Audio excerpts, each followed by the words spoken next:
It was a cold and quiet night on the moon, where the Earth Defense Listening Station stood high above the dark craters and endless silence of space. And inside the gray metal walls of the command room, a low beep echoed through the control panels. Waking up a tired technician named Mira, who had fallen half asleep at her desk, she looked at the screen with one eye still closed and saw something strange, a blinking red light she had never seen before, and next to it were three alien symbols that she could not read, but the computer was already translating it, and the words appeared slowly on the screen as if someone was whispering them from the edge of the universe. Incoming transmission priority, level royal. Her heart skipped a beat as she sat up straight and called for her supervisor, who was already walking in with a cup of hot coffee. But the coffee dropped from his hand the moment he saw the screen, and Mira looked up at him with wide eyes, because she had never seen the captain look afraid before. Mira asked in a low voice, "What does royal mean?" And the captain said, "It means it is not just any alien message. This one comes from someone very high, someone powerful, someone like a queen." The room started to fill with more people as the alert went to all nearby defense stations, and everyone stood around the screen listening as the strange signal was decrypted line by line.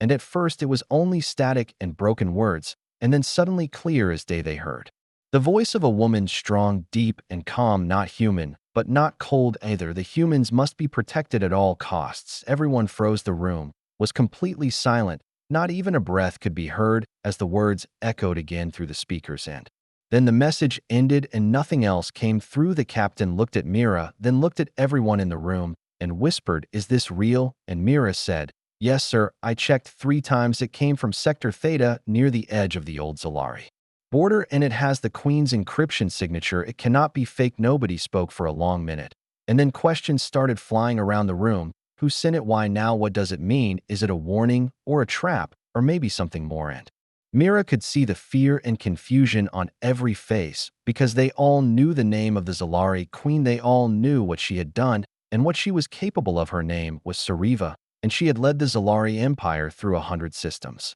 with fire and steel, and she had once brought her fleets to Earth and almost crushed the entire planet in less than a week. But then something strange had happened. She had called off the attack and pulled her ships back without a reason, and nobody ever knew why until now. Mira opened the raw audio file and played it again in her headphones, this time listening closely to every sound, every pause, and in the background, she thought she could hear more voices, soft and whispering, and maybe even a code. And she wrote it down fast and started working on it while others tried to contact Earth Command. Meanwhile, on the Earth below, in the Global Security Council, the top leaders were waking up from their beds and coming together in secret rooms under the oceans and mountains, trying to understand what this could mean and if it was really true that the Queen of the Enemy had just spoken words of protection about the human race. They watched the clip over and over again, and some believed it and some did not, and a few said it must be a trick, a psychological game to confuse Earth's defense teams,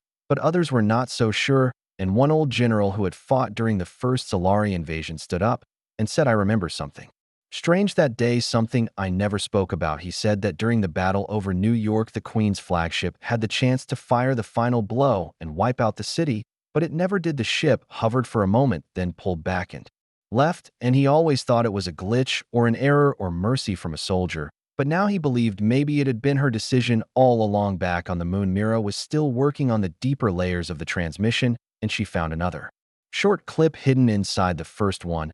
And this time it was not just a sentence, it was a conversation, a private one, and only parts of it came through clearly. "We cannot continue this path," one voice said. "It will destroy them, and us both." And the Queen replied, "The humans remind us of who we used to be. If we crush them, we crush our last hope." Mira played the clip for the captain, and his hands were shaking. He called Earth again, and this time they ordered full lockdown on the station and told everyone not to share the file with anyone outside the command chain. And a dark feeling filled the room, like something ancient had just awakened and nothing would ever be the same again. News of the leak had not yet reached the public, but it was only a matter of time, and already whispers were moving through the ranks of both humans and aliens that something big had happened, something that could change the balance of power in the galaxy forever. Mira sat at her desk and looked out the small window at the stars and thought about the Queen, her voice, her words, and the way she spoke about humans like they were not just enemies,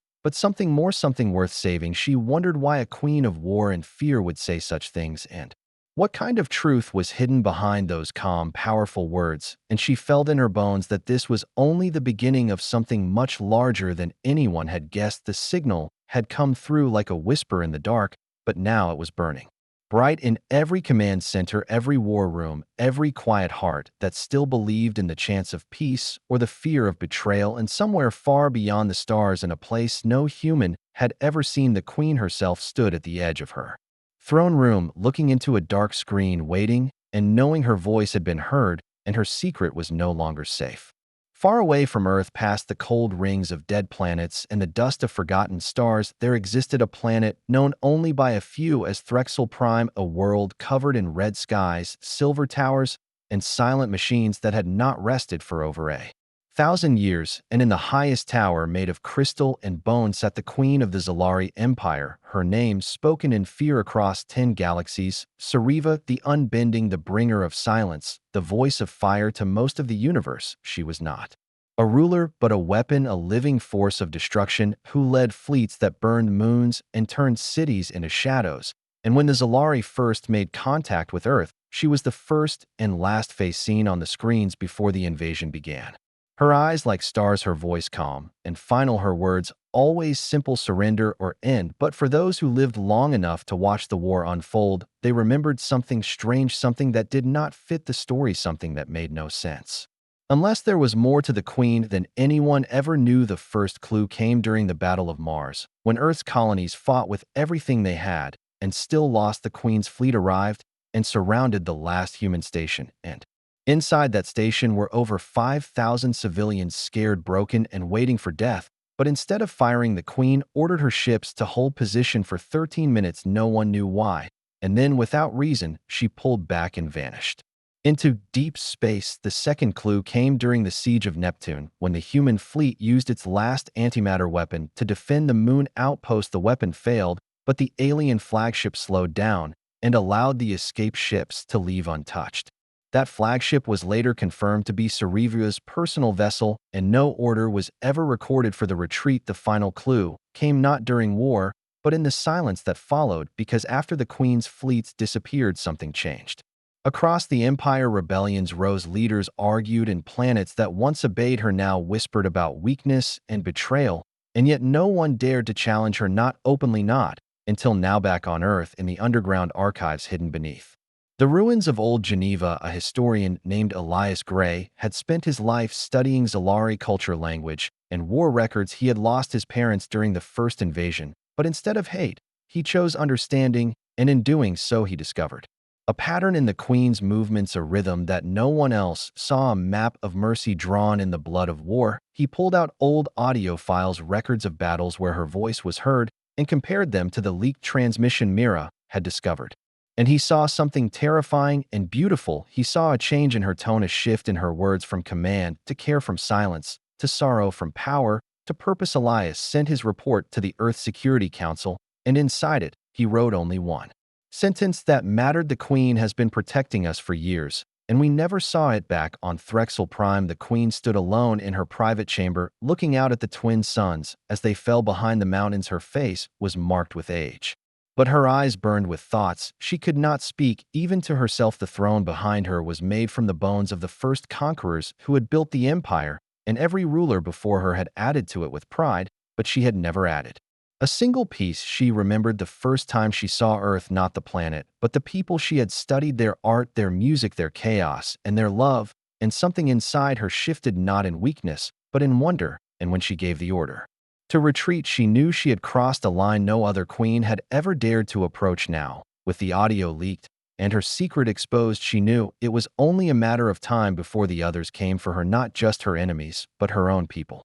The ones who still believed that strength meant fear and control meant fire, and already whispers were reaching her ears that General Korik was preparing a move to take her place. Korik had always hated Earth and hated her silent decisions even more, and now, with the truth out, he would have the excuse he needed to call her a traitor, to claim the throne and bring the empire back to its original path of war and domination. The queen walked slowly across the long hall where the banners of victory once hung, now faded and torn, and she reached for a small hidden panel behind the throne and opened it, revealing a single human object placed inside a glass case. It was a photograph of a child smiling on a beach holding a seashell to her ear, with waves crashing behind her and wind in her hair. It had been found during the invasion of Earth's coastlines, a simple photo lost in the wreckage, but for Sariva, it had become something more, a reminder of what was at stake, of what could be lost forever if the Empire continued its path. She remembered showing it to one of her advisors years ago,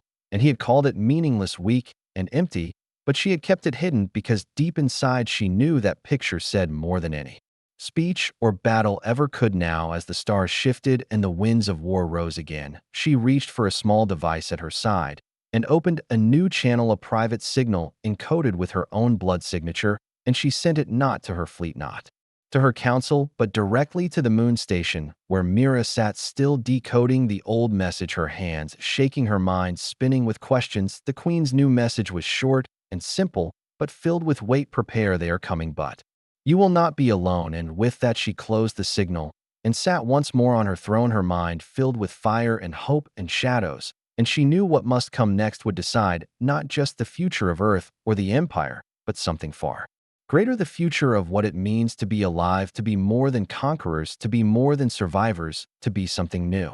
Inside the moon's listening station, Mira sat alone in the control room long after the others had gone to brief their higher-ups. Her eyes were locked on the signal logs, and her fingers moved quickly over the keys as she dug deeper into the layers of the alien transmission. Something about it still felt incomplete, as if a voice had spoken only half the truth and hidden the rest in silence. She adjusted the frequency filters and slowed down the waveform, and suddenly something new appeared. A faint echo at the edge of the audio, hidden like a whisper inside another whisper. She froze, leaned closer, and replayed it again, and every time she heard something more, a pattern, a rhythm, a voice. Mira enhanced the signal with a filter only used in deep space object scans, a method never applied to sound before. But this was no ordinary sound. This was history, and it was alive, and beneath the static came words not broken, but buried, waiting to be heard, and when they rose they shook her heart. The first voice was not the Queen, it was one of her advisors, a general. Maybe the tone was sharp, the words angry. He said, the humans must be eliminated. They grow faster than predicted. Their fire will burn if left unchecked, and we will lose the balance. Then came the Queen, her voice soft but firm and full of something the others did not have, not fear, not anger, but memory. The humans remind us of who we were. They fight without knowing, they hope without reason, and still they do not fall. They are not our threat, they are our mirror. Mira sat still as the conversation unfolded line by line. The Queen spoke of Earth not as an enemy, but as something rare, something ancient, not in years, but in spirit. She said, I have walked on worlds with 1,000 suns, I have ruled silence and shadow, but when I watched a human child offer food to a dying bird, I felt the weight of what we have lost. The advisors argued louder. One called her vision weakness, another called it poison, and one said the council would strip her of power if they ever discovered her thoughts. But she did not waver, and her next words were sent in a code Mira could barely crack. It took her hours and every tool she had, and when the final words came through, they were not strategy, they were sacrifice. The Queen had started something in secret, something called Project Aegis, and she had sent her knowledge in pieces hidden inside meteor fragments directed toward Earth, disguised as natural debris. And while Earth believed these were accidents or rare minerals, deep inside them were files, blueprints, ideas meant to change the future. Mira realized that Earth's recent leap in defense technology, its sudden advancements in shield energy and long-range scanning systems, had not come from genius alone. They had been gifts carefully given, wrapped in silence and time. And now she knew why the Queen had backed away during the last invasion. It had not been surrender, it had been preparation. In the halls of the Global Security Council, leaders gathered once more now with the full recording played before them. Some sat frozen, some looked to each other in disbelief, and a few covered their faces in shame, because the truth was clear. The Queen had tried to help them, and Earth had answered only with suspicion and fear. One commander stood up and shouted, this changes everything. But no one knew yet how deep the change would go, and in the shadows of the council chamber, the old historian Elias Gray stood and said she risked her throne, her name, and her future for a species that never even knew she cared. The president of Earth Defense rose and asked only one question: why now? Why send this message? Why leak it when she could have stayed hidden? And the answer came not from Earth, but from deep space, from a station near the edge of the Zalari border, where another signal was intercepted, this one not soft or secret, but loud and full of rage. General Korik had declared the Queen unfit. He had gathered the support of 3 core fleets and was marching toward Threxel Prime with a fleet 10,000 strong. He called it a cleansing and said the Empire must return to its roots and remove all softness from its core, including the Queen. The Queen had known this was coming. Mira realized she had sent the leak not as a mistake, but as a warning, a call for Earth to prepare and perhaps to choose. And now the planet stood at a crossroad, unsure if the one they called enemy might become their last true ally. In the moon station, Mira watched as a new file appeared. It had no name, no label, just a small flickering symbol, the same one etched into the side of the strange meteor fragments collected over the years. She opened it, and inside was a simple line of code, a command string for Earth's satellite defense grid, and next to it a single sentence: "It is not about sides, it is about survival." She forwarded the file to command, then sat back in her chair and stared at the stars, and she wondered how many secrets floated in the dark, how many voices had been lost because no one thought to listen, and how strange it was that the only true message of peace had come not from humans, but from a queen who had once set Earth on fire. In her hidden chamber, far away from the eyes of her people, the Queen watched her empire begin to break. Her advisors had left her, her fleet had been taken, and yet her eyes were calm and focused, and she whispered to herself as the stars moved beyond her window: if they survive, then so does something greater than us all. And in that moment, across space and silence, Earth began to see its place in the galaxy, not as the last to rise, but perhaps the first to feel. The stars above Threxel Prime shimmered like ancient fires, and beneath them, in the iron halls of the Zalari command fortress, General Korik stood before the great council, with eyes full of rage and voice sharp as a blade. His words echoed through the chamber as he spoke of betrayal, weakness, and dishonor. He told the council that the Queen had broken the sacred path, that her mercy toward the humans was not vision, but poison, and that her quiet gifts to Earth had opened a crack in the armor of the Empire, and now through that crack came doubt, division, and decay. The council listened in silence, their faces carved from stone, their eyes watching without feeling, and yet something had changed. The leak of the Queen's voice had shaken more than her throne. It had shaken the very idea of who they were and what they had become, and some among them now questioned what strength truly meant. But not Korik. He believed only in fire, only in the old way, where the strong ruled the weak, where compassion was a myth used by the dying, and in his mind there was only one path forward: to rise again. The Empire must burn the roots of mercy and plant only fear behind closed doors. He had gathered 3 core fleets. He had promised glory to young commanders who dreamed of conquest, and whispered revenge to elders who feared change. And now, with the Queen isolated, he declared what he called the cleansing, a final march, not just against Earth, but against Sariva herself, far away from the fortress. In a quiet part of Threxel Prime, the Queen walked through the old gardens once planted by her mother long before war had stolen color from the soil. The flowers were gone, the trees were bare, but beneath the dust, she still saw life. She still believed in something more than rule by fear. She already knew of the uprising. Her spies had warned her of secret meetings of loyalists, turning their faces away, of whispers of Korik's rise, but she had made no move against him. Instead, she had sent her voice to Earth, knowing that truth must move faster than violence, and that sometimes the smallest spark can burn brighter than the largest flame. Her advisors begged her to flee, to call her personal fleet, to defend her throne, but she refused because this was not about power, it was about meaning, and she would not become a mirror of those who ruled before her. Back on Earth, Mira sat inside the moon station as new reports arrived every hour, more leaks, more transmissions, more signs that something massive was moving in the void between the stars, and each message brought the same warning: Korik was coming,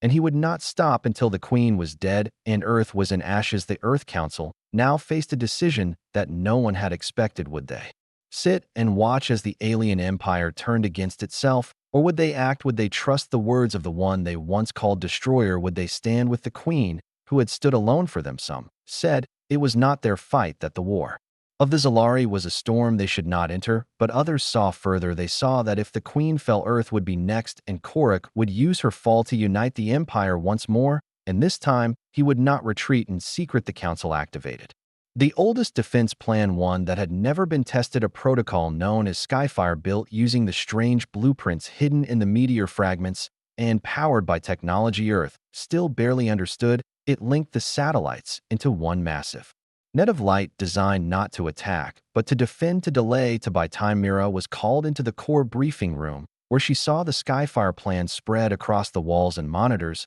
and she saw her name listed as the first technician to uncover the Queen's message, and for a moment she felt the weight of her choice heavier than all the stars. She asked the room, "What if we are wrong? What if this is a trick?" And the commander looked at her and said, "Then we fall, but if we are right, we become more than survivors. We become worthy of what." She saw in use in Threxel Prime. The Queen sent one final message before the storm. She opened her private link to Earth, used her personal code, and said, "The war will begin in 6 cycles, and I will stand where I must. But if I fall, do not forget who you are and what you still can be." Then she closed her eyes for a moment and remembered the child in the photograph, the one holding the seashell, the one who did not know what war was and still chose to listen to something older than fear. In the dark reaches of space, the fleets of General Korik began to move, their engines lit like burning stars, their weapons armed, and their hearts filled with the cold certainty of domination. And they sent one message to all who could hear: the Queen is no more, and Earth will kneel or burn. Earth as telescopes caught the movement, the fleets spreading like a shadow toward the edges of their system, and Skyfire began to glow silently above the clouds. And Mira watched the stars not with fear, but with the strange feeling that maybe, just maybe, humanity had found its place, not as rulers, not as victims, but as something new. The choice had been made not with weapons, but with trust, and now as the final hours approached, Earth stood side by side with a queen who had once been their greatest enemy. And in that unity, something powerful was born, not a treaty, not an alliance, but a promise written not in ink, but in action. As the night grew quiet and the first echoes of battle touched the edge of the void, Mira sent her own message across the stars, a simple voice, with no title, no power, just truth. She said to the Queen, "We are ready, and we will not forget." And somewhere far beyond the solar winds, the Queen smiled, not because she was safe, not because she had won, but because for the first time in 1,000 years she was not alone. The silence before the storm felt endless across the orbit of Earth. Satellites spun in formation, energy nets glowed quietly across the sky, and in the command centers across the world the tension could be felt in every breath, in every movement, and in every glance shared between officers who knew that what was coming could not be stopped, only faced. In the darkness of deep space, the enemy arrived not in waves, but in layers, massive ships shaped like broken knives surrounded by escort units with red lights blinking like angry eyes, and at the center of it all flew the flagship of General Korik, its shadow covering a moon as it passed, and its weapons ready to burn everything in sight. The people of Earth looked up and saw stars disappear behind the ships, and though many were afraid, there was something else in their eyes, something that Korik did not understand, not fear, not surrender, but readiness. On board the Whisper, Mira stood with Elias Gray and a small crew, trained not for war but for meaning. They had studied the Queen's language, decoded her systems, and now they controlled the heart of Earth's last defense, a ship built from her vision, powered by something older than science and driven by something stronger. Then Steel. Korik's voice echoed across all frequencies, his words sharp and cruel. He said, "Earth has chosen death, and the Queen has chosen disgrace, and for that both will fall." But before he could fire, a message interrupted his broadcast. It was the Queen's voice, not live, not recent, but recorded from the last message she had sent, and it played across every ship in the enemy fleet, across every Earth station, and even into the deepest vaults of the Zalari archives. Her voice said, "If you destroy them, you destroy yourselves. They are not your enemies, they are your reflection, and if they fall, then so do we." The ships paused, not all, but enough to shake Korik's command, and within his fleet some captains began to question, some pilots began to hesitate, and some minds began to remember. But Korik gave the order, and fire rained from the sky. Lasers and plasma beams shot toward Earth, and missiles howled through space toward the planet's surface. But as the storm fell, the sky answered. Skyfire ignited in full for the first time, and beams of blue light reached out from Earth's satellites, not to strike, but to block, to twist, to protect. and each missile that came close was pulled off course, swallowed by energy nets, or dissolved by invisible walls shaped by technology, given by a queen once called a monsteron. The Whisper Mira guided the central node of the defense net, her eyes locked on streams of data, her hands moving faster than thought, and her voice calm as she relayed instructions. Across the grid, every time a gap appeared, she filled it. Every time a system fell out of sync, she rebalanced it. Elias Gray stood behind her, watching the patterns, watching the way the system moved, as if alive, not just reacting, but understanding.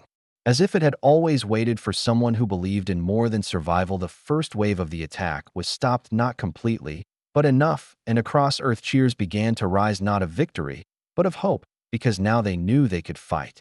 They could stand, but Korik was not finished. He sent forward the dread ships, massive structures built for one thing, to break planets. Each one carried a core that could melt a continent, and he sent 3 toward Earth, each surrounded by a wall of escorts, and his voice rang out again, saying, "You delay the end, but you do not escape it." Inside the Earth Defense Headquarters, the president asked, "How long can we hold?" And Myra's voice came through the channel, saying, "Long enough, if we trust what she built." The Whisper moved into high orbit where it faced the lead dread ship, and Mira activated a part of the system never tested, never used, something buried deep in the Queen's designs, a beacon that pulsed not with light, but with memory. Suddenly, across space, the dread ship hesitated, its systems flickered, and its path slowed, and within it several Zalari crew members fell silent. One among them, a young officer, stood and stared at the screen and said, "I know that voice," and she stepped away from her station, refusing to fire, refusing to kill, and that was all the time Earth needed, because as the dread ship paused, the Whisper sent a focused surge of harmonic energy straight through its core, not to destroy, but to disable, and for a moment it worked. The ship went dark, its weapons frozen, and Earth breathed again. But the other 2 dread ships kept coming faster and angrier, and the defenses began to crack. Skyfire was holding, but only barely, and inside every control room lights flashed. Systems overloaded, and the pressure built like a wave about to break. Mira felt the weight pressing down on her chest, not from fear, but from the knowledge that this was not a test, this was not training, this was real, and if they failed, nothing would rise again. She whispered to the system, not with words, but with understanding, asking it to hold a little longer, and somehow it responded, as if it too wanted to protect, as if the Queen's design carried not just code, but spirit. Elias looked at Mira and asked, "What now?" And she said, "Now we show them we are not alone." And in that moment, something new appeared at the edge of Earth's orbit, a ship no one had seen before, shaped like an arrowhead, glowing with deep purple light and flying without any known fuel or force, and at its center stood the Queen, not in person, but in projection, her form shining above the ship like a beacon of truth. She did not speak, she did not fire, she simply appeared, and her presence shook the field, because every Zalari ship knew her signal, and every commander recognized her code, and many among them hesitated again, because their queen had not fallen. She had risen. The 3rd dread ship paused, then turned not toward Earth, but toward Korik's fleet, and fired. Not in anger, but in rebellion, and its message was clear: we will not follow darkness, we will not forget who we are. In Korik's command, ship rage exploded. He shouted orders, he demanded loyalty, he threatened every voice, but the fleet was no longer one mind. It was splitting, and the crack had turned into a storm. Earth watched as half the enemy ships turned against the others, and battle began, not over territory or pride, but over meaning, over truth, and for the first time the stars held more than war. They held choice, and Earth stood at the center of it, not as victims, not as shadows, but as proof that even in the darkest night, one voice, one act, one spark can light the way.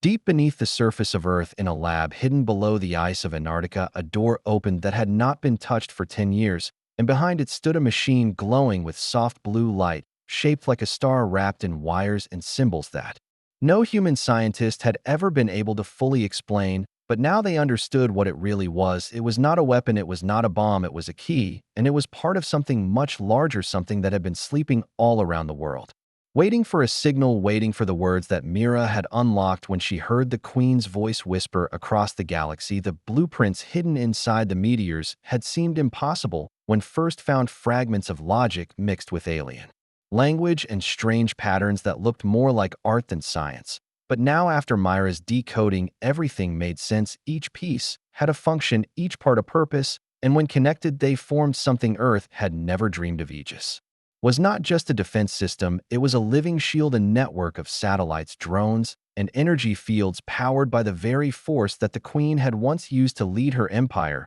It was her gift to Earth, her legacy planted in silence beneath their skies and oceans and deserts, and now it began to awaken. In the moon station, Mira watched as data from across the planet streamed into her screen. Each signal confirmed, each pattern matched, and one by one hidden nodes came online, first in the deserts of Asia, then in the jungles of Africa, then beneath the waves of the Pacific, and each time a pulse of light spread into the sky, like a heartbeat returning to life. The president of Earth Defense stood before the world leaders and said, "We were never alone, not in war, not in hope, and what we thought was survival was actually preparation. We thought we were rebuilding, but we were being trained, and now the Queen's plan is clear, and it is working all around the world." Engineers and scientists worked with urgency, their hands guided by notes written by minds long gone, maps left by the Queen in languages no one spoke, but everyone began to understand, because the message was not just in words, it was in design and harmony, in something that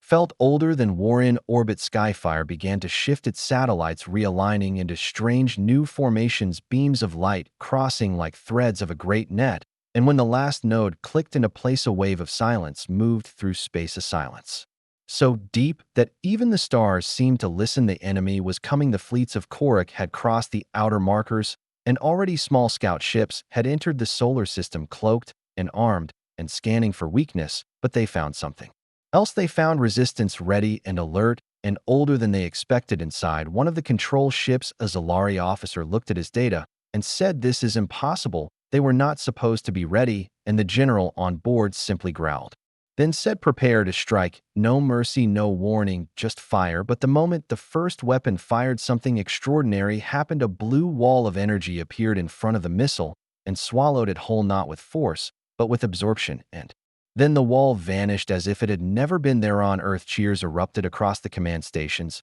but Mira said this is only the beginning, and she was right, because Aegis was not made to stop one missile, it was made to hold the line for as long as it could, until something more arrived, until a choice was made. In a deep mountain base, the last part of the Queen's plan was revealed. A hangar hidden behind layers of stone opened slowly, and inside sat a ship unlike any other. It was not made by humans, but it had been repaired by them. Its surface was smooth and dark like liquid metal, and its core glowed with the same light seen in the Queen's throne room. This ship was called the Whisper, and it was a gift sent years ago, buried beneath rock and time, waiting for Earth to prove it could rise. And now, with Myra's final code entered, it came alive, and its systems lit up one by one. Mira was chosen to lead the crew along with Elias Gray, the historian, who had once said that peace is not given, it is remembered. And they stepped inside the Whisper and felt something strange, not fear, not pride, but connection, as if the ship itself knew them,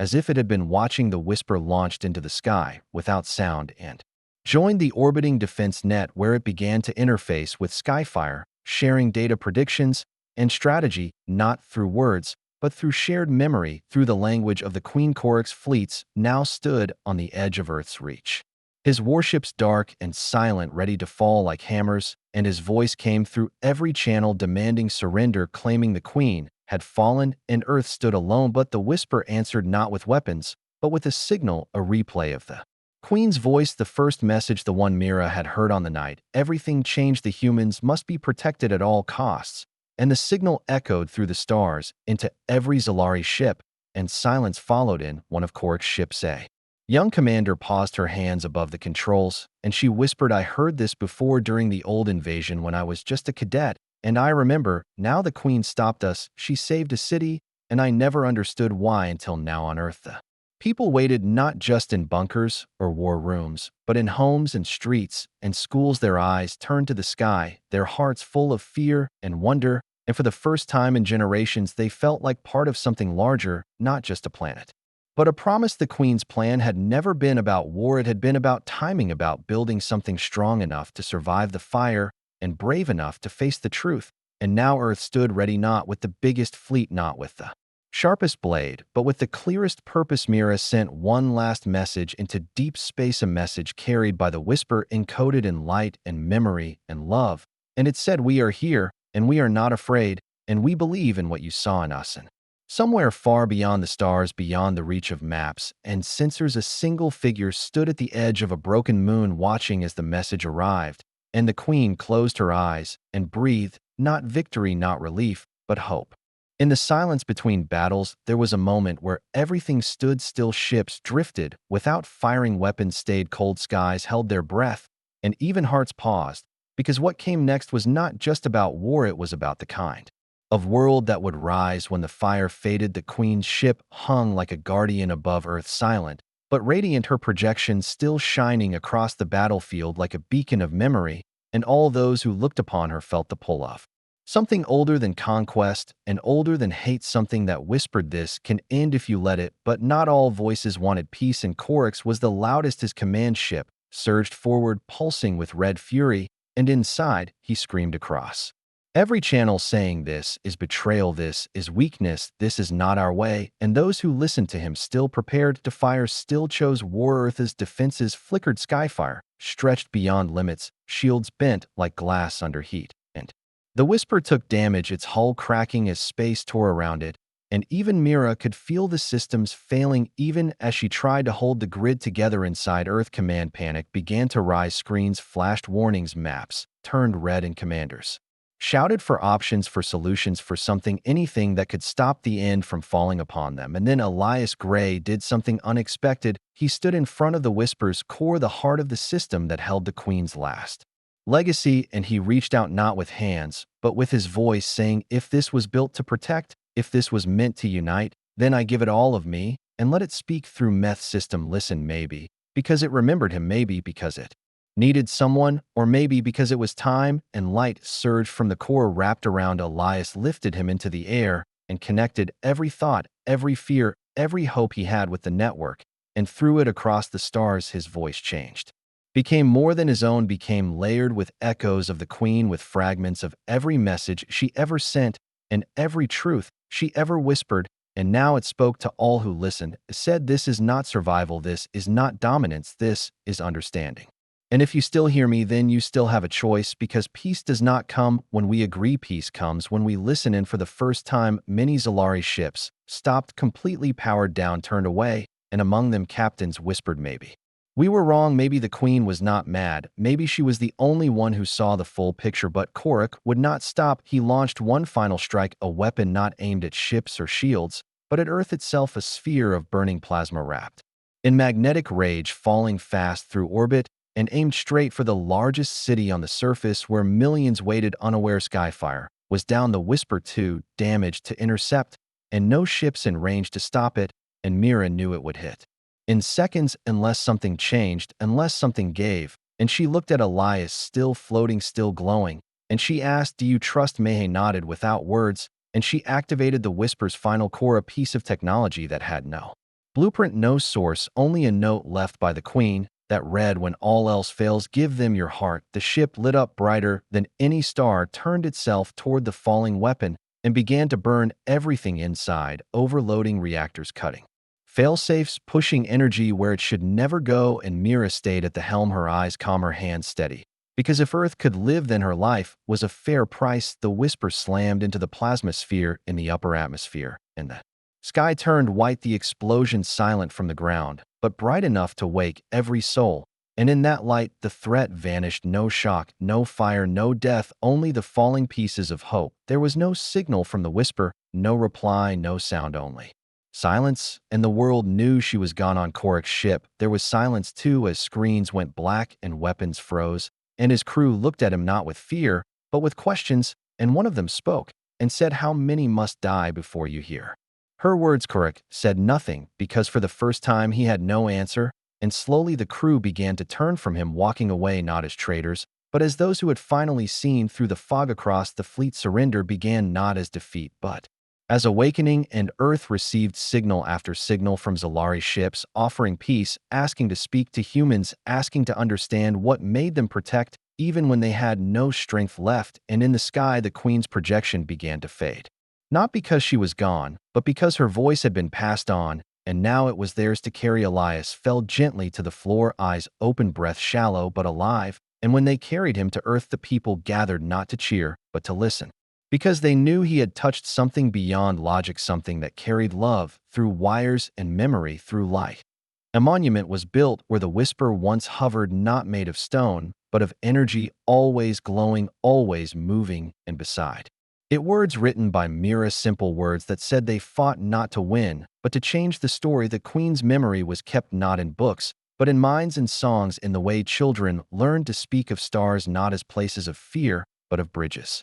Of voices waiting to be heard, Korik vanished into exile, his name spoken only in cautionary tales of pride, without purpose, while former enemies now worked side by side, helping Earth heal, helping themselves heal from centuries of silence. Elias returned to the quiet life, walking in the forest, talking to students, telling them that courage is not the absence of fear, but the choice to act anyway, and that peace is not a gift, but a path. And every year on the day the whisper rose, a signal is sent from Earth into the stars, just a pulse, just a tone, just a reminder that they remember, that they still listen, and that if any other voices out there are alone, they are not forgotten, because in the end it was never just about survival or war or even peace. It was about connection, about reaching through the noise and finding another soul willing to believe in more. And though Mira never returned, her name lived in every system, every signal, every choice that put unity before power. In her last act whispered across the stars, reminding all who heard that even in the cold of space, a warm heart can change everything. And so the story of the Queen, the soldier, and the world they saved was never truly over, because as long as someone remembers the voice that spoke in the dark, there is always a chance to begin again.